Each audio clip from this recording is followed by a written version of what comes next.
சத்தியத்தையும் அறிவீர்கள், சத்தியம் உங்களை விடுதலையாக்கும்.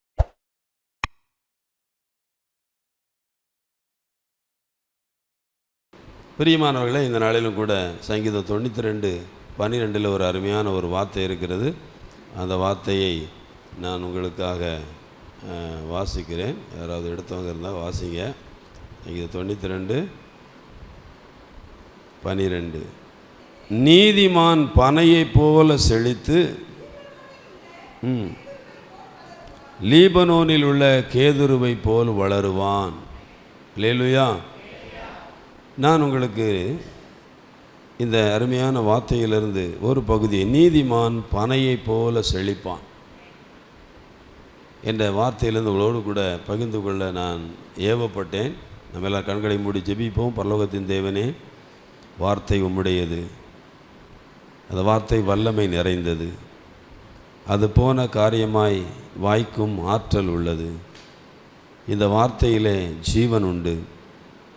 ஆண்டவரே, பேசுகிறது நீங்கள் அல்ல, பரிசுத்த ஆவியானவர் என்று உம்முடைய வார்த்தை சொல்லுகிறது. ஆண்டவரே, நீர் இந்த ஜனத்திற்கு தேவையான உம்முடைய வார்த்தையை இவர்களுக்கு கொடுப்பீராக. தாகத்தோடும் ஏக்கத்தோடும் வாஞ்சியோடும் வந்திருக்கிற உம்முடைய பிள்ளையுடைய வாழ்க்கையிலே பரிசுத்த ஆவியானவர் இடைபடுவீராக. பரிசுத்த ஆவியானவர் இடைபடுவீராக. ஹல்லேலூயா. பரிசுத்த ஆவியானவர் இடைபடுவீராக. உடைய நாமம் இந்த இடத்துல மகிமைப்படட்டும். இயேசுவின் நாமத்தில் ஜெபிக்கிறோம் ஜீவனுடைய நல்ல பிதாவே, ஆமென். நீதிமான் பனையை போல செழிப்பான். யார் நீதிமான்? நீதிமான் யார்? இப்படி முடிக்கீங்களா? பக்கத்தில் யார் இருக்காங்களான்னு பார்க்கீங்களா? யார் நீதிமான்? நாம் எப்படி நீதிமான்கள் ஆக்கப்பட்டிருக்கிறோம்? நாம் நீதி செய்ததினால நீதிமான் ஆகலை, இயேசுவை விசுவாசித்ததினால் நீதிமான்கள் ஆக்கப்பட்டிருக்கிறோம். அல்லேலூயா. இயேசுவை விசுவாசித்ததினாலே, அவருடைய இரத்தத்தினாலே, ரோமர் 5:9 விதமாக சொல்லுகிறது. அவருடைய இரத்தத்தினாலே, இரத்தத்தை பற்றும் விசுவாசத்தினாலே. 5:1 விதமாக சொல்லுகிறது.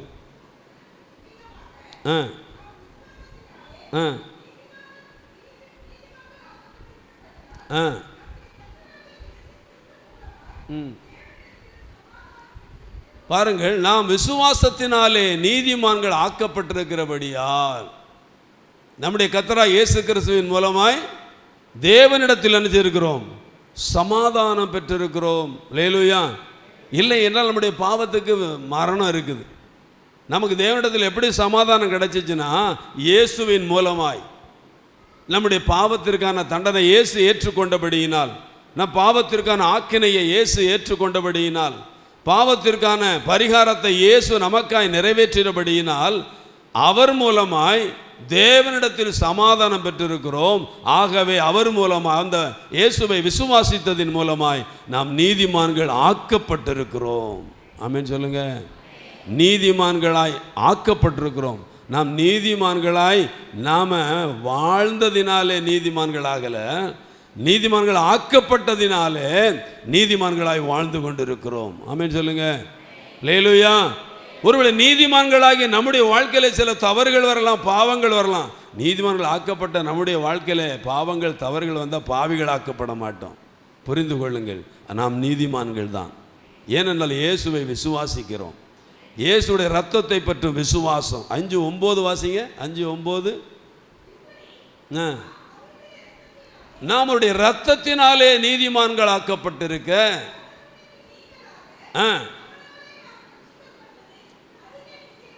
பாருங்க, அவராலே நாம் ரட்சிக்கப்படுவது அதிக நிச்சயமாமே. அல்லேலூயா. பிரியமானவர்களே, இந்த இயேசு கிறிஸ்துவை விசுவாசிப்பது, இயேசுடைய ரத்தத்தை பற்றும் விசுவாசம், இவைகளெல்லாம் நம்மை நீதிமான்களாக மாற்றியிருக்கு. பாருங்கள், பனையை குறித்து நம்ம எல்லாருக்கும் தெரியும்.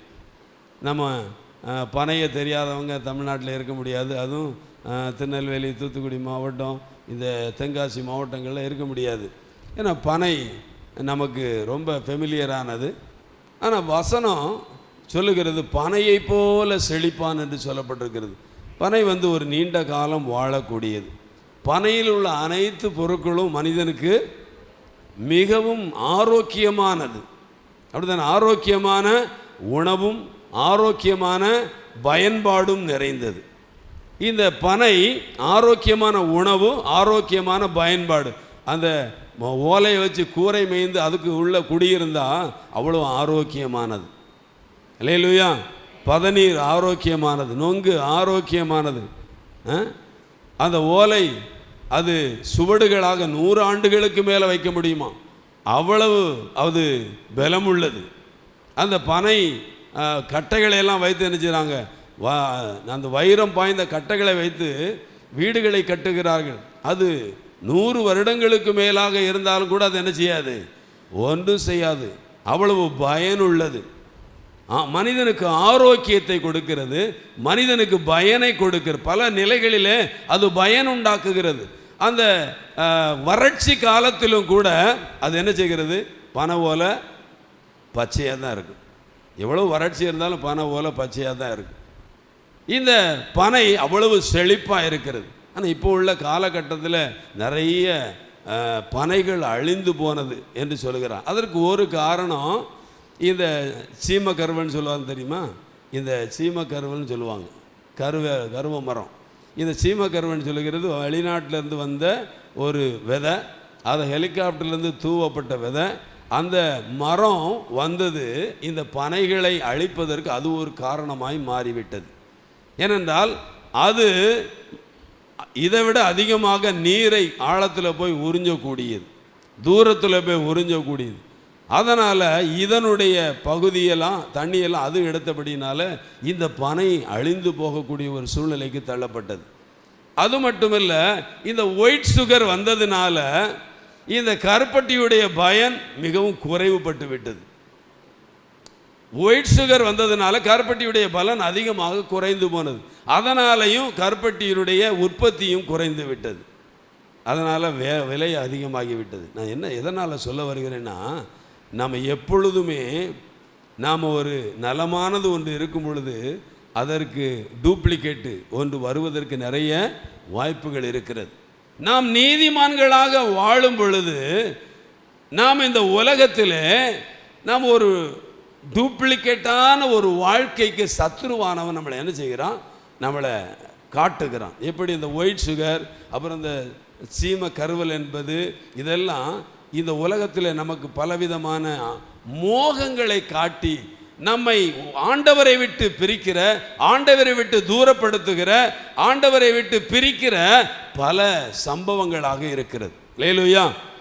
பாருங்க, ஒரு காலத்தில் மிக செழிப்பாக ஓடின கம்பெனிகள் எல்லாம் இன்னொரு காலகட்டம் வந்த பொழுது ஒன்றுமில்லாமல் போனது.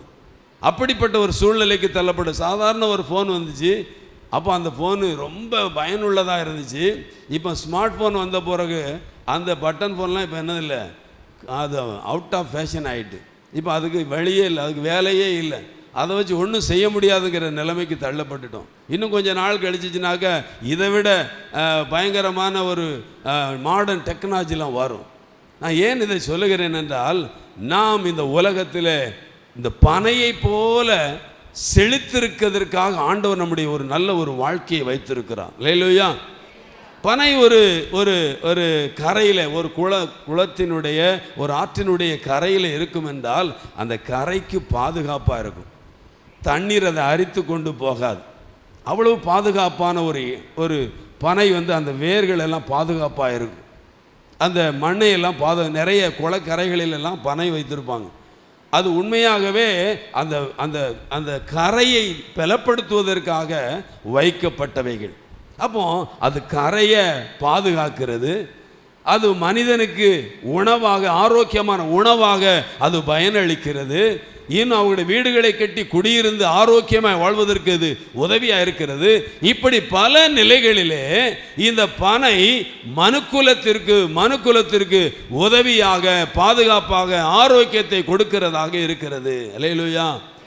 இது போல தான் ஒரு நீதிமான் இந்த உலகத்திலே வாழும் பொழுது அவன் மற்றவர்களுக்கு ஆரோக்கியத்தை கொடுக்கிறவனாக, மற்றவர்களுக்கு பயன் அளிக்கிறவனாக, மற்றவர்களுக்கு ஒரு பாதுகாப்பு கொடுக்கிறவனாக வாழ வேண்டும் என்று அப்படிப்பட்ட ஒரு செழிப்புள்ள ஒரு வாழ்க்கைக்கு ஆண்டவர் நம்மை அழைத்திருக்கிறார். அல்லேலூயா. செழிப்பு என்று சொன்னாலே நிறைய பணம், வீடு, காரு இதெல்லாம் இருந்தால் அதுதான் செழிப்புன்னு நினைச்சாதீங்க, நினைத்து கொள்ளாதீங்க. அல்லேலூயா. அதுவல்ல செழிப்பு. நீங்கள் மற்றவர்களுக்கு ஆசீர்வாதமாய் வாழ வேண்டும், மற்றவர்களுக்கு பிரயோஜனமாய் வாழ வேண்டும், மற்றவர்களுக்கு ஆசீர்வதிக்கப்பட்ட ஒரு வாழ்க்கை வாழ வேண்டும். நம்முடைய வாழ்க்கை மற்றவர்களுக்கு ஏதாவது ஒரு விதத்தில் பிரயோஜனம் உண்டாகிறதாய் காணப்பட வேண்டும். ஒருத்தர் ஆமென் சொல்ல மாட்டீங்களா? அல்லேலூயா. இல்லாமல் நாம் வெறும் சர்ச்சுக்கு வந்தோம், பாட்டு பாடணும், ஜெபம் பண்ணோம், காணிக்க போட்டோம், அவ்வளவுதான் போனோம், நிறைய வாக்குத்தத்தங்கள் கிடைச்சது, அவ்வளவுதான் போனோம் என்று இருப்போம் என்றால் அது கிறிஸ்தவ வாழ்க்கை அல்ல. ஒரு பனை எப்படி மனுக்குலத்திற்கு பல நிலைகளிலே உதவியா இருக்கிறதோ அதுபோல ஒரு கிறிஸ்தவன் பல நிலைகளிலே சமுதாயத்திற்கு உதவியாய் மாற வேண்டும். அல்லேலூயா. ஆண்டவர் நம்மை உப்பாக வைத்திருக்கிறான், சில இடங்களில் நறுமணமாக வைத்திருக்கிறான், சில இடங்களிலே அவர் ஒளியாக வைத்திருக்கிறான். அல்லேலூயா. வெளிச்சம் கொடுக்க வேண்டிய இடத்துல வெளிச்சம் கொடுக்கணும், நறுமணம் வீச வேண்டிய இடத்துல நறுமணம் வீசணும், சுவை கொடுக்க வேண்டிய இடத்துல சுவை கொடுக்கணும். ஆமென். இதற்காகத்தான் தேவன் நம்மை தம்முடைய சொந்த குமாரனை கொடுத்து மீட்டு ரட்சித்து சபைக்குள்ளே கொண்டு வந்திருக்கிறார். அல்லேலூயா. நம்முடைய ஜெபம் எல்லாம் தனி, நம்முடைய சொந்த சுய நலத்திற்காக நான், எனக்கு, என் மனைவி, என் பிள்ளைகள், என்னுடைய குடும்பம், என்னுடைய சொந்தம் என்று சொல்லி அதற்காகவே ஜெபம் பண்ணிக்கொண்டு அந்த ஆசீர்வதிக்கப்பட்ட ஒரு வாழ்க்கை என்று எண்ணிக்கொண்டிருப்போம் என்றால் அது சுயநலம் உள்ள ஒரு கிறிஸ்தவ வாழ்க்கை. நீதிமான் எப்படி இருப்பானா? பனையை போல செழிப்பான். அல்லேலூயா. அப்படி என்றால் அவன் பயனுள்ள ஒரு வாழ்க்கை வாழ்வான், அவன் மற்றவர்களுக்கு ஆரோக்கியத்தை கொடுக்கிற வாழ்க்கை வாழ்வான். அல்லேலூயா. பிரியமானவர்களே, அப்படிப்பட்ட ஒரு வாழ்க்கைக்கு தான் தேவன் நம்மை அழைத்திருக்கிறார். அதற்காகத்தான் உங்களுக்கு தேவ வார்த்தை, அதற்காகத்தான் உங்களுக்கு தேவனுடைய வசனத்திலிருந்து போதனைகள் என்று சொன்னாலே நமக்கு வாக்குத்தத்தங்கள் மட்டும் என்று எண்ணிவிடக்கூடாது. போதனையிலே சிக்ஷைகள் இருக்கிறது, போதனைகளிலே உபதேசங்கள் இருக்கிறது, சீர்திருத்தங்கள் இருக்கிறது, சிக்ஷைகள் இருக்கிறது, கடிந்து கொள்ளுதல் இருக்கிறது, புத்தி சொல்லுதல் இருக்கிறது. இதெல்லாம் சேர்ந்தாதான் என்னது? உபதேசம். அல்லேலூயா. இல்லை மொத்தத்தில் வேத அறிவை தலையில் வச்சு எனக்கு எல்லாம் தெரியும் என்கிற ஒரு வாழ்க்கை வாழ்கிற கிறிஸ்தவ வாழ்க்கை அல்ல. அல்லேலூயா. ஆமாம், எல்லாம் தெரியும், ஆனால் வாழ்க்கையில் ஒன்றும் இல்லை. இதுவல்ல கிறிஸ்தவ வாழ்க்கை. கிறிஸ்தவ வாழ்க்கையில் பயனுள்ள ஒரு வாழ்க்கை. பாருங்க, இந்த ஈசாக்கை குறித்து நாம் வாசிக்கிறோம். ஆதியாகமம் 26ஆம் அதிகாரம் 13ஆவது வசனத்தில் ஒரு வார்த்தை இருக்கிறது, எல்லாருக்கும் தெரிந்த ஒரு வார்த்தை தான். பாருங்க, ஈசாக்கு வர வர விருத்தி அடைந்து எப்படி ஆனானா? சொல்லுங்க, சத்தமா சொல்லுங்க, சத்தமா சொல்லுங்க. நான் பிரசங்கம் பண்ணால் நான் சொல்லும் பொழுது நீங்கள் கொஞ்சம் நினைச்சிங்க ஃபாலோ பண்ணுங்க. சத்தமாக சொல்லுங்க. மகா பெரியவனானான் அப்படி சொன்னால் எப்படி? மகா பெரியவனா எப்படி சொல்லணும்? மகா பெரியவனானான் அப்படி சொல்லணும். சொல்லுங்க பார்க்கலாம், இன்னொரு தடவை சொல்லுங்க பார்க்கலாம். மகா பெரியவனானான். இங்கே இருக்கிற நீங்கள் எல்லாரும் மகா பெரியவர்களாய் மாறணும். இந்த திருச்சபைக்கு வருகிற எல்லாரும் மகா பெரியவர்களாய் மாறணும்.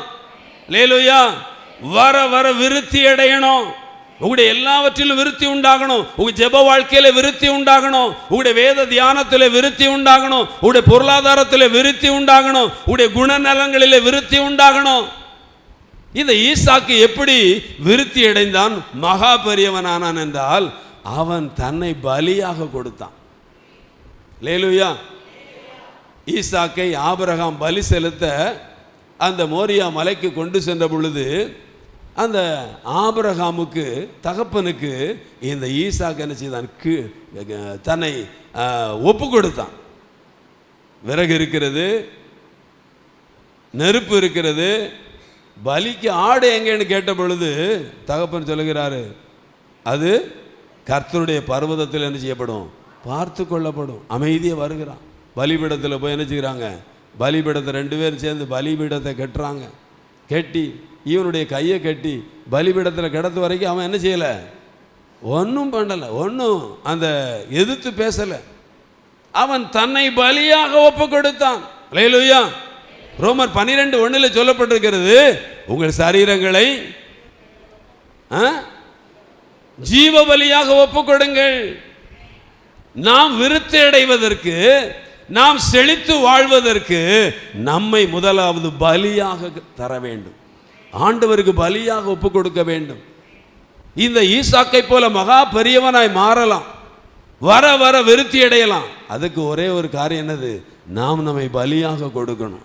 ஈசாக்கு தன்னை பலியாக கொடுத்தான். இந்த ஆபிரகாமுக்கு என்ன செய்தான்? கீழ்ப்படிந்தான், தகப்பனுக்கு கீழ்ப்படிந்தான். கீழ்ப்படிதல், தன்னை பலியாக ஒப்பு கொடுத்தல் அவனுடைய வாழ்க்கை என்ன செய்யிட்டு ஒரு மகா பெரியவனாய் மாறிவிட்டது. அது மாத்திரமல்ல, அந்த ஈசாக்கு திருமணத்திற்காக தனக்கு பெண் பார்க்க எலியேசர் போயிட்டு வரும்பொழுது கூட அவன் என்ன பண்ணிக்கிட்டு இருந்தார்? என்ன பண்ணிக்கிட்டு இருந்தார்? தியானம் பண்ணிக்கிட்டு இருந்தாராம். தியானம் பண்ணிக்கிட்டு இருந்தார். பார்த்தீங்களா? பொண்ணு பார்க்க போன ஆள் எப்போ பொண்ணு வரும்னு சொல்லிட்டு ஒருவேளை நினச்சிருக்கலாம். எங்கே பார்க்க போன திசையை நோக்கி சேர் போட்டு உட்காந்து பார்த்துக்கிட்டு இருந்திருக்கலாம், மாடியில் உட்காந்து பார்த்துக்கிட்டு இருந்திருக்கலாம். அதை செய்யலை. அவர் என்ன பண்ணார்? வழக்கம் போல அவர் தேவனுடைய சமூகத்தில், தேவனிடத்தில் தியானத்திற்காக போயிருந்தார். ஆமென் சொல்லுங்க. அல்லேலூயா. இதுதான் ஈசாக்கு வர வர விருத்தி அடைந்ததற்கான ரகசியம். வர வர விருத்தி அடைந்ததற்கான ரகசியம் தியான பழக்கம். அல்லேலூயா. ஆமாம், வேத வசனத்தை தியானம் பண்ணணும். உங்களை பலியாக ஒப்பு கொடுக்கணும். ஒவ்வொரு நாளும் ஜீவ பலியாக ஒப்பு கொடுக்கணும். உயிருள்ள திருப்பலியாக இந்த உடலை படைக்கிறேன் என்று சொல்லணும். வாலிப பிள்ளைகள் நல்ல சர்ச்சைக்கெல்லாம் வருவாங்க. ஆனால் அந்த டீனேஜ் வரும் பொழுது என்ன நடக்குது அப்படின்னா, அவங்களுக்கு லவ் பண்ணணுங்கிற எண்ணம் வந்துடுது. சில பிள்ளைகள் சர்ச்சுக்குள்ளேயே லவ் பண்ணியிருந்தாங்க. சில பிள்ளைகள் சர்ச்சுக்கு வெளியே, அது ஒரு புறஜாதி பிள்ளைகளை லவ் பண்ணிக்கிறாங்க. அப்போ பாருங்க, வசனம் கேட்ட வசனம்லாம் எங்கே போச்சு? வசனம்லாம் எங்கே போச்சு? கேட்ட ஆராதனை, பாடல், செய்தி இதெல்லாம் எங்கே போச்சு? காரணம் என்னவென்றால், அவங்களுக்கு என்னல, தங்களை ஜீவ பலியாக ஒப்பு கொடுக்காததினாலும், இந்த தேவனுடைய வார்த்தைகளை தியானம் பண்ணக்கூடிய அந்த பழக்கம் இல்லாததினாலும் அவருடைய வாழ்க்கை என்ன செய்யுது? தாறுமாறாய் போய் விடுகிறது. அப்போ அவர்கள் மற்றவர்களுக்கு வேதனையை கொடுக்கிறவர்களாய் மாறி விடுகிறார்கள். மற்றவர்களுக்கு ஒரு கெட்ட மாதிரியாய் மாறிவிடுகிறார்கள். பிரியமானவர்களே, ஈசாக்கு வர வர விருத்தி அடைந்தான். அல்லேலூயா. பாருங்க, ஆதியாகமம் 39:2 நம்ம பார்க்கிறோம். அது ஈசாக்கு ஒரு எல்லாருக்கும் தெரிந்த வேத ஒரு பகுதி தான். பார்த்தீங்களா? அவன் காரிய சித்தி உள்ளவனாக இருந்தான். யோசேப்போடு கூட கர்த்தர் இருந்தான். யோசேப்போடு கர்த்தர் இருந்தாருங்க. அவன் அனுபவித்த துன்பங்களுக்கு அளவே இல்லை, அவன் பட்ட பாடுகளுக்கு அளவே இல்லை. ஆனால் எல்லா பாடுகளின் மத்தியிலையும், எல்லா உபத்திரவங்களின் மத்தியிலையும் அவனோடு கூட கர்த்தர் இருந்தார். இவனும் கர்த்தரோடு இருந்தான். பாவம் செய்வதற்கு மிகப்பெரிய ஒரு வாய்ப்பு வந்த பொழுதிலும் கூட அவன் தேவனுக்கு விரோதமாய் நான் பாவம் செய்வது எப்படி என்று சொல்லி பாவத்தை விட்டு விலகி ஓட ஆரம்பித்தான். பாவத்திற்கு விலகி ஓடினான். சாதாரணமான ஒரு காரியம் அல்ல. வாலிபன் யோசேப்பு ஒரு நல்ல வாலிபன், அழகான வாலிபன். அவனுடைய வாழ்க்கையிலே எல்லா விதமான வசதி வாய்ப்பும் இருந்தது. சகல உரிமைகளும் அந்த வீட்டிலே கொடுக்கப்பட்டிருந்தது, அந்த போத்திபாருடைய வீட்டிலே. ஆனால் அவனுக்கு அந்த வாலிபத்திற்கு ஏற்ற ஒரு சோதனை வந்த பொழுது பரவாயில்ல சொல்லிட்டு தன்னுடைய வாழ்க்கையை அதற்கு வெற்றி போடவில்லை, அதற்கு தன்னை விட்டு கொடுக்கவில்லை. அதற்கு மாறாக இத்தனை பெரிய பொல்லாங்குக்கு உட்பட்டு நான் தேவனுக்கு விரோதமாய் பாவம் செய்வது எப்படி என்று சொல்லி அவன் பாவத்தை விட்டு விலகி ஓட ஆரம்பித்தான். ஆமென் சொல்லுங்க. அல்லேலூயா. ஏனென்றால் அவனுக்கு ஒரு சொப்பனம் இருந்தது. ஏனென்றால் அவனுக்கு ஒரு சொப்பனம் இருந்தது, அவனுக்கு ஒரு லட்சியம் இருந்தது, அவனுக்கு ஒரு தரிசனம் இருந்தது. அதனால தான் அந்த யோசேப்பு, எனக்கு இந்த தரிசனம் நிறைவேறும் வரைக்கும் வேற எந்த காரியத்திலையும் நான் நினைச்ச மாட்டேன், தலையிட மாட்டேன். ஆண்டவருக்கு பிரியமில்லாத எந்த விஷயத்தில் நான் தலையிட மாட்டேன். எனக்கு ஒரு தரிசனம் இருக்கிறது, எனக்கு ஒரு சொப்பனம் இருக்கிறது, எனக்கு கொடுத்த சொப்பனத்தை அவர் நிறைவேற்றுவார். அல்லேலூயா. ஆண்டவர் ஒவ்வொருவருக்கும் ஆண்டவர் திட்டம் வச்சிருக்கிறாங்க. இந்த திருச்சபையில் வந்திருக்கிற அங்கே இருக்கிற ஒவ்வொருவரை குறித்தும் ஆண்டவருக்கு ஒரு நோக்கம் இருக்கிறது, ஆண்டவருக்கு ஒரு பிளான் இருக்கிறது. ஆண்டவருடைய கையில் ஒரு ப்ளூ பிரிண்ட் இருக்கிறது. உங்கள் ஒவ்வொருவரை குறித்து ஆண்டவருக்கு ஒரு ப்ளூ பிரிண்ட் இருக்குது. அந்த ப்ளூ பிரிண்ட் படி நீங்கள் வாழ்ந்து முடிக்கலாம். நீங்கள் அந்த ப்ளூ பிரிண்ட் படி வாழாமலும் உங்கள் வாழ்க்கையை முடிக்கலாம். அல்லேலூயா. அது எதை பொறுத்தது என்றால் நீங்கள் ஆண்டவரோடு வாழ்கிற அந்த கனெக்ஷனை பொறுத்தது, அவரோடு கூட வாழ்கிற வாழ்க்கை முறையை பொறுத்தது. எப்படி ஜீவ பலியாய் ஒப்பு கொடுத்து, எப்படி அந்த ஈசாக்கு தன்னுடைய வாழ்க்கையில் தியான பழக்கம் உள்ளவனாக இருந்தானோ அதுபோல் வாழணும். இந்த யோசேப்பை போல் என்ன செய்யணும்? நாம் எல்லா நேரமும் தரிசனத்தை முன்வைத்து வாழணும். நமக்கு ஒரு சொப்பனம் இருக்குது, நமக்கு ஒரு தரிசனம் இருக்கிறது, நம்முடைய வாழ்க்கை குறித்து அவருக்கு ஒரு நோக்கம் இருக்கிறது. ஆண்டவரே, என்னை குறித்து உடைய நோக்கம் என்ன? கேட்டுக்கிட்டே இருக்கணும். பாருங்க, நம்முடைய அருகாமையிலே டோனாவூர் என்ற ஒரு சின்ன ஒரு கிராமம் இருக்கிறது. அந்த கிராமத்திற்கு ஏமி கார் மைக்கேல் என்ற ஒரு அம்மையார் பல ஆண்டுகளுக்கு 100 ஆண்டுகளுக்கு முன்னால் அவங்க வந்தாங்க. வருவதற்கு முன்பாக அவங்களுடைய தேசத்தில் அவங்க சண்டே ஸ்கூலுக்கு ஒழுங்காக போகக்கூடியவங்க. சின்ன குழந்தையாக இருந்த பொழுது அந்த பெண்ணுடைய இதில் சொன்ன ஒரு காரியம், ஆண்டவரிடத்தில் எதை கேட்டாலும் அதை செய்வார், நீங்கள் அவருடைய நாமத்தினாலே எதை கேட்டாலும் அவர் செய்வார் என்ற ஒரு வேத வசனம் சண்டே ஸ்கூலில் சொல்லி கொடுத்தாங்க. சொல்லி கொடுத்த உடனே இந்த அம்மாட்ட கேட்டாங்க, பாப்பா கேட்டுச்சு, அம்மா சண்டே ஸ்கூலில் சொல்லி கொடுத்தாங்க, என் நாமத்தினாலே நீங்கள் எதை கேட்டாலும் அதை செய்வேன் என்று ஏசப்பா சொல்லியிருக்கிறாங்க, நானும் கேட்கலாமா? கேளு அப்படின்னு சொன்னாங்க. அப்போ இந்த பாப்பாவுக்கு ஒரு கேள்வி. என்ன கேள்வினா, அந்த நாட்டில் இருக்கிற மக்களுடைய கண்கள் எல்லாம் ப்ளூ கண்கள், நம்ம கண்கள் எல்லாம் ப்ரௌன் கண், அவங்களுடைய கண்கள் எல்லாம் ப்ளூ கண். அப்போ இவளுடைய கண் ப்ரௌனாக இருந்துச்சு. அப்போ ஆண்டவரே, என்னுடைய கண் ப்ளூ கலர் கண்ணாக மாறணும், எல்லாரையும் விட நான் வித்தியாசமாக இருக்கிறேன், எல்லாரும் என்ன செய்வாங்க? கேலி பண்ணுவாங்க, கிண்டல் பண்ணுவாங்க. அப்போ பாருங்கள், நம்ம எல்லாரும் கலர் இருக்குது. வெள்ளைக்கார மாதிரி ஒரு ஆள் நம்ம ஊரில் ஒரு கலரில் பிறந்தாங்கன்னா எப்படி இருக்கும்? அவங்க சந்தோஷப்படுவாங்களா? ஐயோ, நான் இப்படி தனியாக நான் மட்டும் இப்படி இருக்கிறேன்னு சொல்லி அவங்களுக்குள்ள ஒரு தாழ்வு மனப்பான்மை தான் வரும். அதே மாதிரி அந்த குழந்தைக்கு ஒரு தாழ்வு மனப்பான்மையில் இருந்துச்சு. அப்போ அந்த வசனத்தின்படி அவள் போய் ஜெபம் பண்ணினாள். ராத்திரி முழங்கால் படிக்கிட்டு ஜெப அறையில் போய் ஜெபம் பண்ண, ஆண்டவரே, என்னுடைய கண்கள் ஒரு ப்ளூ கண்ணாக மாறணும், எனக்கு பிடிக்கலை, இந்த ப்ரௌன் கலர் கண் எனக்கு வேண்டாம், நீங்கள் எனக்கு ப்ளூ கலர் கண் தரணும், என் நாமத்தினாலே எதை கேட்டாலும் நான் அதை உனக்கு தருவேன் என்று நீங்கள் சொல்லியிருக்கிறீங்க. இன்னைக்கு சண்டே ஸ்கூலில் எனக்கு அக்கா சொல்லி கொடுத்துருக்குறாங்க. அந்த வசனத்தின்படி நான் ஜெபம் பண்ணுறேன். ஏசப்பா, என் கண்ணை நீங்கள் ப்ளூ கலர் கண்ணாக மாற்றுவீர் என்று நம்புகிறேன், விசுவாசிக்கிறேன். ஏசப்பா, எனக்கு உதவி செய்யுங்க அப்படின்னு சொல்லி ஜெபம் பண்ணிட்டு படுத்தா காலையில் தூங்கி எழும்பின உடனே அவள் போய் கண்ணாடியில் போய் பார்க்குறா. பார்த்த உடனே அவளுக்கு ஒரே துக்கம். ஏசப்பா சொல்லியிருக்கிறாரு, என் நாமத்தினால் எதை கேட்டாலும் தருவேன்னு சொல்லியிருக்கிறாரு.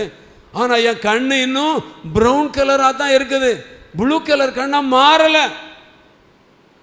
அவளுக்கு கொஞ்சம் டிஸ்கரேஜ் ஆகிட்டு, அவளுக்கு கொஞ்சம் சோர்வாயிட்டு. உடனே அம்மாட்ட போனா, அம்மா, ஏசப்பாவின் நாமத்தில் எதை கேட்டாலும் தருவேன்னு தானே சொன்னாங்க, ஆனால் இன்னைக்கு நான் நேற்று ஜெபம் பண்ணேன், இன்னைக்கு காலையில் பார்க்குறேன், ஒன்றும் மாறலை, அப்படியே தான் இருக்குது. அப்போ தான் அம்மா சொல்லி கொடுத்தாங்க, ஏசப்பாட்ட எப்போ ஜெபம் பண்ணாலும் 3 விதமான பதில் இருக்குது. ஒன்று, ஆம் என்ற பதில் இருக்குது. 2வது, காத்திருங்கிற பதில் இருக்குது. 3வது, இல்லைங்கிற பதில் இருக்குது. 3மே பதில் தான். முதலாவது என்ன பதில்? ஆம். 2வது காத்திரு. 3வது இல்லை. உனக்கு எப்படிப்பட்ட பதில்னு எனக்கு தெரியாது. ஆண்டவர் 3 விதமான பதில் வச்சிருக்கிறார். நீ ஜெபம் பண்ணு. பாருங்க, மறுபடியும் அவ ஜெபம் பண்ணா. நாட்கள் ஆனது. இவருடைய கண் ஒரு நாள் என்ன செய்யல, மாறவே இல்லை. அப்பொழுது தான் ஒரு முறை அவர் வாலிப பிள்ளையாயிட்டான். அப்போ இந்தியா தேசத்திலே பெண்கள் கல்வி மறுக்கப்படுகிறது. பெண்கள், அதாவது புருஷன் இறந்த உடனே உடன்கட்டை ஏறுகிற பழக்கம் இருக்கிறது. சிறு பிள்ளைகள் அனாதைகளாக்கப்படுகிறார்கள். அநேக பிள்ளைகள் அனாதைகளாக்கப்படுகிறார்கள். பெண்களுக்கு பாதுகாப்பற்ற ஒரு சூழல் இருக்கிறது. தேவதாசி முறைகள் இருக்கிறது. தேவதாசிகள் என்றால் என்ன தெரியுமா? அவங்க குழந்தைய சாமிக்கு கொண்டு கொடுத்துருவாங்க, சாமிக்கு கொண்டு படைச்சிருவாங்க. அந்த குழந்தை அந்த கோயிலே வளரும். அங்கே இருக்கிற பூசாரிகள் எல்லாரும் அந்த குழந்தை, பெண் குழந்தை அந்த பூசாரிகள் எல்லாரும் நினைச்சுவாங்க, அவங்க தவறாய் பயன்படுத்துவார்கள். அங்கே விபச்சாரம் நடக்கும். இப்படிப்பட்ட காரியங்கள் எல்லாம் இவள் கேள்விப்படுகிறாள். இதெல்லாம் கேள்விப்படுகிறாள். இதற்கு முன்பாக, இதை கேள்விப்படுவதற்கு முன்பாக ஒரு சொப்பனம் ஒன்று கண்டான். அந்த சொப்பனம் என்னன்னாக்க, நிறைய பேர் வரிசையில் நிற்கிறாங்க. ஒரு நீண்ட வரிசை, எவ்வளோ நீளம்னே சொல்ல முடியாது, கண்ணு கெட்டாத தூரத்துக்கு நீண்ட வரிசை. அந்த நீண்ட வரிசையில் ஒவ்வொருத்தராக போகிறாங்க. அந்த பக்கம் போனால் என்னது, மிகப்பெரிய குழி. அந்த பக்கம் மிகப்பெரிய குழி. அந்த போகிறாங்க, போய் அந்த குழியில் விழுகிறாங்க. அவ்வளோதான், அவங்க கதை முடிஞ்சது. அடுத்தவங்க அடுத்த குழியில் விழுகிறாங்க. இப்படி ஒவ்வொருவராக அந்த குழியில் விழுகிறாங்க. ஐயோ விழுகிறாங்களேன்னு சொல்லி யாரும் என்ன செய்யலை, தூர போகலை, வெளியே போகலை, எல்லாரும் அந்த குழியிலேயே விழுந்துக்கிட்டு இருக்கிறாங்க. இந்தியா தேசத்தில் இப்படி ஜனங்கள் அழிந்து நரகத்தை நோக்கி போய் கொண்டிருக்கிறார்கள் என்ற ஒரு சொப்பனம் அவர் கண்ணிலே தெரிகிறது. அந்த செய்தி அவர் கேள்விப்படுகிறாள். இப்போ ஆண்டவருக்கு தன்னுடைய வாழ்க்கையை ஒப்பு கொடுத்து இந்தியாவுக்கு வந்தாள். இந்தியாவுக்கு வந்து இந்திய பெண்களைப் போல சேரி உடுத்தினார்கள். சேரி உடுத்திட்டு ஒரு முறை மிகப்பெரிய ஒரு கொடூரமான ஒரு மனுஷன் அவனுக்கு நற்செய்தி அறிவிக்கும்படி கூட அங்கே போயிருந்தாங்க. இப்படி போகிற இடங்களிலெல்லாம் இந்த அம்மாவை பார்த்த உடனே இப்போ யார் மாதிரி இருக்கிறாங்க, இந்திய பெண் மாதிரியே ஆகியிருக்கிறாங்க. ஆண்டவர் அவங்களுக்கு ப்ரௌன் கலர் கண்ணை கொடுத்ததே எதுக்காக? இந்தியாவுக்கு போய் இந்திய மக்களோடு மக்களாக மாறி இந்திய மக்களுக்கு நற்செய்தி அறிவிக்கணும், இந்திய பெண்களை காப்பாற்றணும், இந்திய பெண்களுக்கு வாழ்வு கொடுக்கணும், இந்தியாவில் உள்ள அனாதை பிள்ளைகளுக்கு வாழ்வு கொடுக்கணுங்கிறதுக்காக அந்த அம்மாவுக்கு அந்த பிறவியிலேயே அந்த ப்ரௌன் கலரை கண்ணை கொடுத்து அவளை இந்தியாவுக்கு ஏன் அனுப்பி வைத்தார். அல்லேலூயா. அப்போ ஆண்டவர் நம்முடைய ஜெபத்தை எப்படி கேட்குறாரு? சில நேரம் ஆம் என்று கேட்பார், சில நேரம் காத்திரு என்று சொல்லுவார், சில நேரம் இல்லைன்னு சொல்லுவார். எதை சொன்னாலும் நம்ம என்ன செய்யணும்? ஏற்றுக்கொள்வதற்கு ஆயத்தமாயிருக்கணும். அல்லேலூயா. சொல்லுங்க சத்தம், அல்லேலூயா. பாருங்க, இப்படித்தான் நம்முடைய வாழ்க்கையில் இந்த எமி கார்மைக்கையில் நமக்கு ஒரு சொப்பனம், அந்த சொப்பனம் நிறைவேறிச்சு இந்தியாவுக்கு வந்த பொழுது. ஆமென். அல்லேலூயா. நான் கூட கல்லூரி படித்து கொண்டிருக்கிற நாட்களில் 3 மணி நேரம் ஜெபிப்பேன். 3 மணி நேரம் ஜெபிக்கிற ஏதாவது கல்லூரி படிக்கிற பிள்ளைகள், வாலிப பிள்ளைகள் இருக்கிறீங்களா? அங்கே கை தூக்கி காமிக்க பார்க்கலாம். 3 மணி நேரம் ஜெபிக்கிற பிள்ளைகள் தைரியமாக கை தூங்க. 3 மணி நேரம் ஜெபிக்கிற பிள்ளைகள் இருக்கீங்களா? 2 மணி நேரம் ஜெபிக்கிற பிள்ளைகள் இருக்கீங்களா? 1 மணி நேரம் ஜெபிக்கிற பிள்ளைகள் இருக்கீங்களா? சும்மா கை தூக்கி காமிங்க, தெரிஞ்சுக்கிட்டதுக்கு தான். வாலிப பிள்ளைகளை கேட்குறேன். வாலிப பிள்ளைகள் பாருங்க, அப்படி நான் ஜெபித்து கொண்டிருந்த பொழுது தான் ஆண்டவர் எனக்கு ஒரு சொப்பனம் கொடுத்தார். என்ன சொப்பனம் அப்படின்னா, கவனமாக கவனிக்க. எனக்கு ஒரு சொப்பனம் கொடுத்தா, வயல் நிலங்கள் எல்லாம் அறுவடைக்கு ஆயத்தமாக இருக்கிறது. அதாவது நெல் வயல் இப்போ நம்ம ஊரில் நட்டுட்டாங்கனாக்க, நஞ்சை நட்டுட்டாங்கனாக்க எப்படி இருக்கும்? எல்லாம் நல்ல பச்சை பசேர்னு இருக்கும். அப்போ அதை கொஞ்ச நாள் வளர்ந்த பிறகு அது அறுவடைக்கான காலம் வரும்பொழுது எப்படி இருக்கும்? நல்ல மஞ்சியாக மாறிடும். அதெல்லாம் அறுவடைக்கு ஆயத்தமாக இருக்குது. இப்போ அந்த காலத்தில் கொட்டாரஞ்சம்மான்னு சொல்லுவாங்க. அந்த பயிரெலாம் நினைச்சும் சாஞ்சு நல்லா விளைஞ்சிட்டு நினைச்சிடும், சாஞ்சிடும், இப்போ தரையோடு தரையாக தான் கிடக்கும். அந்த மாதிரி பயிர் நிலங்கள் எல்லாம் நான் பார்க்குறேன், சொப்பனத்தில் பார்க்குறேன். அப்பொழுது அங்கே இருக்கிற பக்கத்தில் இருக்கிற கிராமங்களுக்கெல்லாம் போய் ஆட்களை எல்லாம் கூப்பிட்டு, இந்த வயலை போய் அருங்கப்பா, நீங்கள் 4 பேர் இந்த வயலை அருங்க, நீங்கள் 4 பேர் இந்த வயலை அருங்க, அந்த ஊர்லேருந்து வந்திருக்கீங்களா, நீங்கள் அந்த வயலை அருங்க. இப்படி ஒவ்வொருவரையும் ஆட்களை அமர்த்துக்கிறேன். இதை நான் கண்ட சொப்பனம். இன்னொரு சொப்பனம், குளத்தில் தண்ணி நிறைய கிடக்குது, மடை திறந்து தண்ணீர் வருகிறது. இப்போ வயல் நிலத்தில் என்னதில்லை, எந்த விதமான பயிர்களும் இல்லை, எல்லாம் இந்த அறுவடை செய்த நிலங்கள். இப்போ அந்த வாய்க்காலில் வருகிற தண்ணி நிறைய வருகிறது, தண்ணீரில் நிறைய மீன்கள் வருகிறது. 2 பக்கமும் நானும் என்னுடைய சகோதரன் என்னுடைய தாயார் 3 பேரும் 2 பக்கமும் சின்ன சின்ன குட்டைகள் அமைத்து கிடங்கு தோண்டி தண்ணியை ஊற்றி இந்த மீன்களை பிடித்து அந்த குட்டையில் போடுகிறோம். அப்போ அந்த 2 வாய்க்கால் கரையிலையும் என்ன வருது, நிறைய குட்டைகளை அமைத்து தண்ணீரை ஊற்றி மீன்களை பிடித்து நினைச்சுக்கிறோம் போடுகிறோம். இதுதான் நான் கண்ட சொப்பனம். இந்த 2 சொப்பனங்கள் பார்த்த பொழுது எனக்கு அதை பற்றி அறிவு இல்லை, அதை பற்றி தெளிவு இல்லை, புரிதல் இல்லை. ஆனால் நாட்கள் ஆனது அல்லேலூயா, காலங்கள் கடந்தது. ஆண்டவர் எனக்கு முழு நேரமாக அவருடைய வேலையை செய்யும்படி அழைத்தார். இப்பொழுது அந்த வேலையை தான் செய்துக்கிட்டு இருக்கிறேன். குட்டைகளை அமைத்து மீன்களை பிடித்து போடுகிற அந்த வேலையை தான் செய்துக்கிட்டு இருக்கிறேன். சபையை ஸ்தாபிக்கிற அந்த பணியை நான் செய்து கொண்டிருக்கிறேன். அல்லேலூயா, சொல்லுங்க சத்தம் அல்லேலூயா. ஆண்டவர் ஒவ்வொருவருக்கும் ஒரு தரிசனத்தை வைத்திருக்கிற யோசேப்பு, அவனுக்கு ஒரு சொப்பனம் இருக்கிறது, ஒரு தரிசனம் இருக்கிறது. அந்த நோக்கத்தோடு வாழ்ந்தபடியினாலே அந்த போத்திபாருடைய மனைவிக்கு இசைவதற்கு அவனுக்கு என்ன இல்லை, நேரமும் இல்லை, மனசும் இல்லை, ஆசையும் இல்லை, விருப்பமும் இல்லை. அல்லேலூயா. லட்சியம் இல்லாதவர்கள் தான் எல்லா கண்ணியிலையும் அகப்பட்டு கொள்வார்கள். லட்சியத்தோடு வாழ்கிறவர்களுக்கு என்னதில்லை, இதெல்லாம் ஒரு பொருட்டே அல்ல. அல்லேலூயா. அப்போ நீதிமானாக இருந்தால் அவன் பனையை போல செழிப்பான். மற்றவர்களுக்கு பயனுள்ள ஒரு வாழ்க்கையை வாழ்வான், மற்றவர்களுக்கு உபயோகமுள்ள வாழ்க்கையை வாழ்வான், மற்றவர்களுக்கு ஆசீர்வதிக்கப்பட்ட வாழ்க்கையை வாழ்வான். இந்த யோசேப்பு அந்த தரிசனத்தோடு இருந்தபடியினாலே அவன் அதிபதியாய் உயர்த்தப்பட்டு அநேகரை போஷிக்கிற மக்களாய் மாறினான். பஞ்ச காலம் முழுவதும் அந்த தேசத்தின் குடிகளை எல்லாம் காப்பாற்றுகிற ஒரு மனிதனாய் மாறினான். அல்லேலூயா.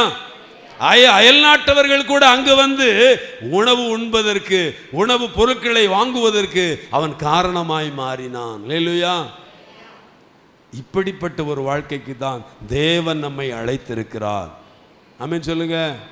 இப்படிப்பட்ட வாழ்க்கைக்கு தான் தேவன் நம்மை அழைத்திருக்கிறார். சும்மா சர்ச்சைக்கு வந்துட்டு வசனத்தை கேட்டுட்டு 4 வாக்குத்தத்தத்தை வாங்கிட்டு போய் நம்முடைய வீட்டில் நம்முடைய இஷ்டம் போல் வாழ்வதற்காக தேவன் நம்மை அழைக்கவில்லை.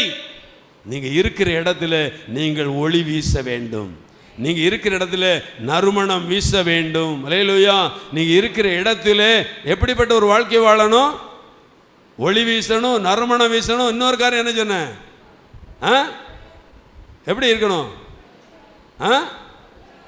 ஆமாம், இப்படிப்பட்ட ஒரு வாழ்க்கை வாழணும். சும்மா நம்ம நாற்றம் பிடித்த வாழ்வு, சுவையில்லாத ஒரு வாழ்வு. நம்முடைய வாழ்க்கை நமக்கே கடந்த நேரங்கள் என்ன இல்லை, கிறிஸ்தவ வாழ்க்கையில் நமக்கு என்ன இல்லை, ஒரு சுவாரஸ்யம் இல்லை.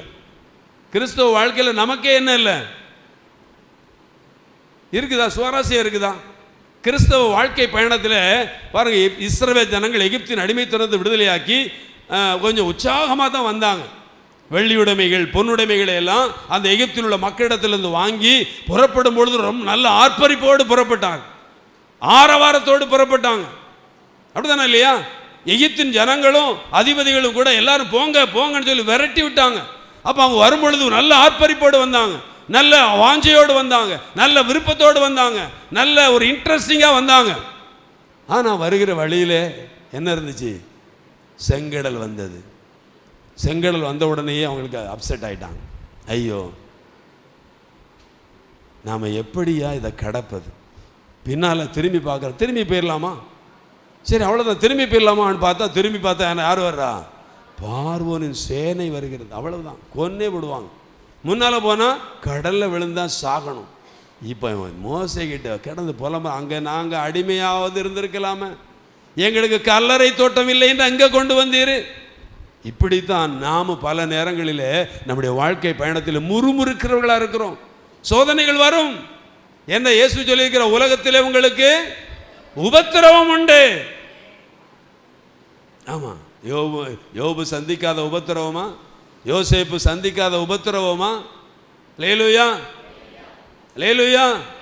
அப்போ கிறிஸ்தவ வாழ்க்கையில நாம பயனுள்ள வாழ்க்கைக்கு நாம கடந்து போக வேண்டும் என்றால் நாம இந்த உலக வாழ்க்கையில் எப்படி இருக்கணும், ஒரு லட்சியத்தோடு ஓடணும். அவங்களுக்குரிய லட்சியம் என்னது, பாலும் தேனும் ஓடுகிற கானான் தேசம் அவங்களுடைய லட்சியமா இருக்கிறது. பாலும் தேனும் ஓடுகிற கானான் தேசம். இப்போ அது டெலிட் ஆயிட்டு, எது? பாலும் தேடும் ஓடுகிற கானான் தேசம் எங்கிறது அவங்களுடைய மனசில் இப்போ இல்லை. இப்போ இருக்கிறதெல்லாம் என்னது? எப்படியாவது இருப்பி கூட போயிடலாம் போல இருக்குது. நாங்கள் இப்போ கடலை கடப்பது எப்படி? அடுத்தால எங்களுக்கு இறைச்சி இல்லையே, வெள்ளைப்பூடு இல்லையே, வெங்காயம் இல்லையே, அது இல்லையே, இது இல்லையே என்கிற ஒரு வாழ்க்கை. இல்லையே இல்லையே என்று வரக்கூடாது. அல்லேலூயா சொல்லுங்க சத்தம், அல்லேலூயா. பிரியமானவர்களே, நம்முடைய வாழ்க்கையில் லட்சியத்தோடு வாழும் பொழுதுதான் நாம் லட்சியத்தை அடைந்து அநேகருக்கு ஆசீர்வாதமான ஒரு வாழ்க்கை வாழ முடியும். ஆமென் சொல்லுங்க சத்தம், அல்லேலூயா. இந்த சொப்பனை நிறைவேறதுக்கு சிறிது காலங்கள் எடுக்கும், சிறிது காலங்கள் எடுக்கும். அது வரைக்கும் நம்ம எப்படி இருக்கணும்? அவருக்கு பிரியமான ஒரு வாழ்க்கை வாழணும். பாவத்தை விட்டு விலகி வாழணும், பாவத்தை விட்டு விலகி வாழணும். பரிசுத்த வாழ்க்கைக்கு நம்மை ஒப்பு கொடுக்கணும். இஷ்டம் போல வாழ்ந்துட்டு ஆண்டவர் எனக்கு ஒன்றும் செய்யலைன்னு சொல்லக்கூடாது. ஆமாம், ஒன்றும் செய்யலைன்னு சொல்லக்கூடாது. இயேசுவை ஏற்றுக்கொண்டாங்க, இயேசுவை ஏற்றுக்கொண்டு வந்தாங்க, சர்ச்சுக்கு ஒழுங்காக வந்துக்கிட்டு இருந்தாங்க. நல்ல ஒரு சின்ன ஒரு வீடு இருந்தது. இப்போ யாரோ அவங்களுக்கு சொன்னாங்க, அரசாங்கத்துலேருந்து உங்களுக்கு வீடு கொடுக்குறாங்கன்னு சொன்ன உடனே அவங்களுக்கு ஆசை வந்துட்டு, நம்ம ஒரு புது வீடு கட்டலாம்னு ஒரு ஆசை வந்துச்சு. அப்போ புது வீடு கட்டுவதற்காக முயற்சி எடுத்தாங்க. அப்படி முயற்சி எடுத்து நிறைய கடன் வாங்கிட்டாங்க. நிறைய கடன் வாங்கி வீட்டை நல்லா கட்டி நல்லா நேர்த்தியாக முடிச்சிட்டாங்க. நாங்களும் வீடு பிரதிஷ்டை கூட போனோம். அப்போ அவர்கிட்ட கேட்டோம், ஐயா நிறைய கடன் ஆகிட்டு, பிறகு கொஞ்ச நாள் கழித்து அந்த கடனை செலுத்துவதற்கு அவங்களுக்கு முடியலை. கடனை கொடுத்து பார்த்தாங்க, வட்டி கொடுக்கவே அவங்களால முடியலை. எப்படி கடனை கொடுக்க முடியும்? வட்டி கொடுக்க முடியல, எப்படி கடனை கொடுக்க முடியும்? கடைசியில் அந்த வீட்டை விற்று, ஏற்கனவே இடம் இருந்துச்சு, ஒரு வீடு இருந்துச்சு, அந்த வீட்டை இடிச்சிட்டு தான் இந்த வீடை கட்டினாங்க.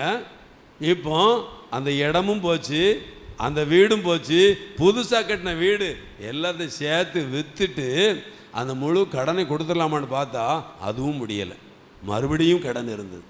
இதுதாங்க இன்றைக்கு அநேக கிறிஸ்தவர்களுடைய வாழ்க்கை நிறைய இப்படி தான் இருக்கிறது. அல்லேலூயா சொல்லுங்க சத்தம், அல்லேலூயா. மனரம்யமாக இருக்கணும், இருக்கிறதுல திருப்தியாக வாழணும். அல்லேலூயா. இல்லை என்றால் நம்முடைய வாழ்க்கை கண்ணியிலே போய் மாட்டிக்கொள்வோம். யோசேப்பு எல்லா நிலைமையிலும் அப்படி இருந்தார், மனரம்யமாக இருந்தார். ஆமாம், மனரம்யமாக இருந்தார். ஆனால் இஸ்ரவேல் ஜனங்கள் அவருடைய வனாந்தர பயணத்தில் அவங்க மனரம்யமாக இருக்கலை, முறுமுறுத்து கொண்டே இருந்தார்கள், முறுமுறுத்தவர்கள் எல்லாம் என்ன ஆயிட்டாங்க? வழியிலேயே அழிந்து போனார்கள். இதுதாங்க நம்முடைய வாழ்க்கையாய் மாறிவிடக்கூடாது. அல்லேலூயா. இப்போ இந்த யோசேப்பு எப்படி ஒரு சொப்பனத்தோடு அல்லது ஒரு லட்சியத்தோடு வாழ்ந்தானோ அதுபோல லட்சியத்தோடு வாழ்வோம் என்றால் நாமும் மற்றவர்களுக்கு பயனுள்ள ஒரு வாழ்க்கையை வாழ முடியும், மற்றவர்களுக்கு நாம் ஆசீர்வதிக்கப்பட்ட ஒரு வாழ்க்கையை வாழ முடியும். நீங்கள் லட்சியத்தோடு வாழ வேண்டும் என்றால் நான் சொல்லுகிறேன், நீங்கள் நன்றாக தேவ சமூகத்திலே காத்திருக்கணும். அல்லேலூயா. குறைந்தது 1 மணி நேரமாவது என்ன செய்யணும்? ஜெபம் பண்ணணும். 1 மணி நேரமாவது ஜெபம் பண்ணணும். ஜெபம் இல்லாத வாழ்க்கை அது வேட்டு தான், சும்மா வெறுமையான ஒரு வாழ்க்கை தான். அல்லேலூயா. அபிஷேகத்தில் நிரம்பி வாழணும்.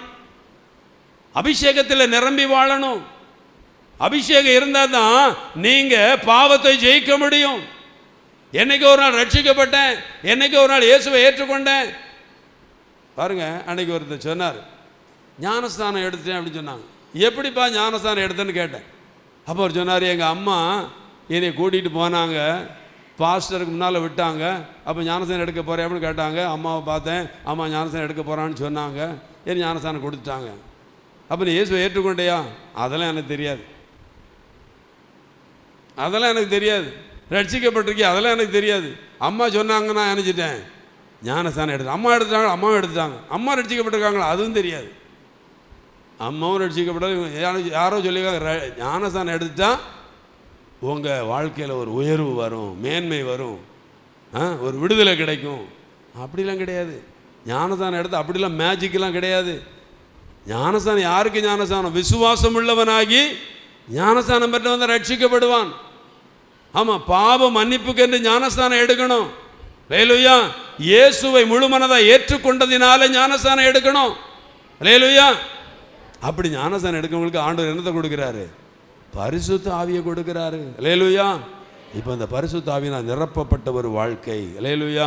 கடைசியாக தாவீதை குறித்து 2 சாமுவேல் 5:10 சொல்லப்பட்டிருக்கிறது. தாவீது நாளுக்கு நாள் என்ன செய்தார்? விருத்தி அடைந்தான். யாராவது வாசிங்க பார்க்கலாம். 2 சாமுவேல் 5:10.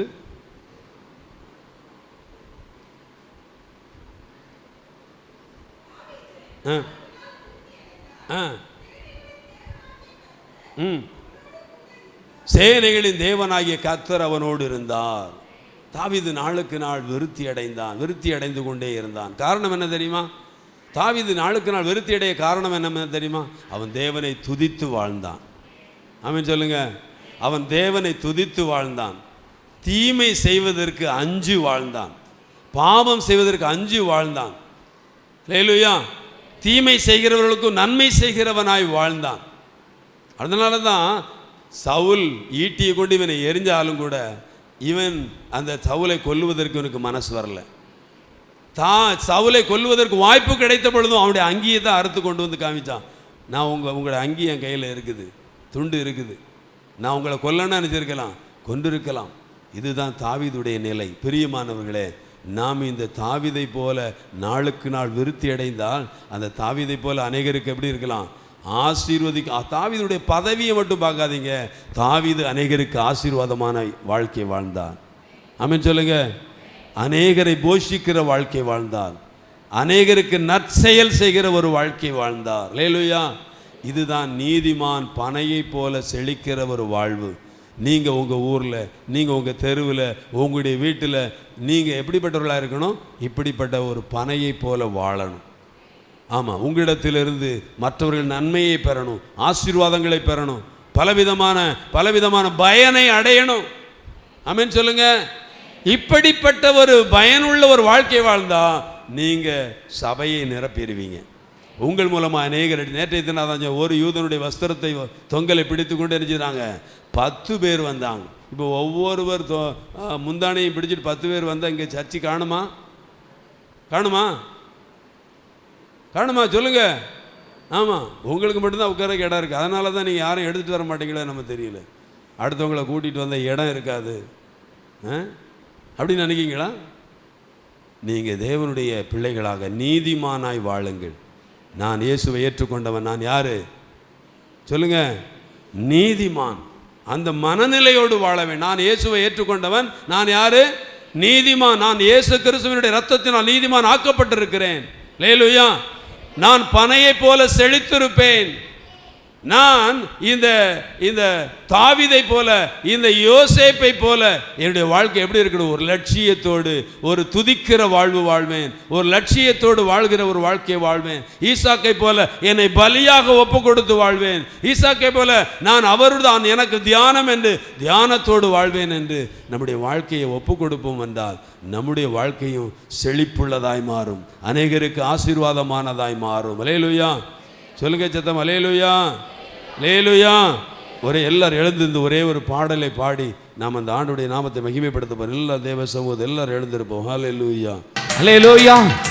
பிசாசு உன்னை பார்த்து நீலாம் நீதிமான் இல்லை, உன் ஜெபம் கேட்கப்படாது என்று உனக்கு விரோதமாய் உன் காதில் பொய்ய சொன்னால் நீ சொல்லு, நான் இயேசுவின் இரத்தத்தால் கழுவப்பட்டு இருக்கிறேன். கர்த்தர் என்னை நீதிமானாய் மாற்றி இருக்கிறார். விசுவாசிக்கிற பிள்ளைங்க கரங்களை தட்டி, கர்த்தர் என்னை நீதிமானாய் மாற்றி இருக்கிறார். அல்லேலூயா. நான் நீதி செய்ததுனால அல்ல, எனக்கென்று ஒரு நீதிமான் மரித்திருக்கிறார்.